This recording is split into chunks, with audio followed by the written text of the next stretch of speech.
Lord's test रे पुणी चमकिले बुमरा प्रथम इनिंग्स रे 387 रे ऑल आउट हैला इंग्लैंड। बुमरा एकाकी 5टी विकेट नहीं इंग्लैंड बैटिंग लाइन को धराशायी कर देइथिले।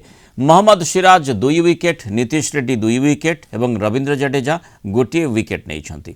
प्रथम पाली रे आकाशदीप को कौन विकेट मिल पारि नाही। बुमरा 74 रन दे 5टी विकेट दखल करथिले।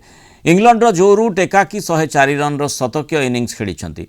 ब्रेडन कार्स 56 रन करथिबा बेले अन्य केही अर्धशतक करि पारि नाहंती। लॉर्ड्स रे टॉस जिणी बैटिंग निष्पत्ति नेथिला इंग्लिश बाहिनी। आज खेलर द्वितीय दिन भारत इंग्लैंड 5 टिकिया टेस्ट श्रृंखला एबे 1-1 रे बराबर रही। पूर्व टेस्ट रे इंग्लैंड को परास्त कर ऐतिहासिक विजय हासिल करथिला टीम इंडिया। लॉर्ड्स टेस्ट जीति सीरीज अग्रणी लक्ष्य रखिछि गिल बाहिनी।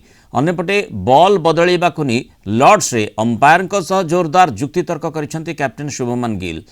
ड्यूक बॉल व्यवहार नहीं England and Wales cricket board उपरे सोशल मीडिया रे खूब बर्षिछंती क्रिकेट फैन।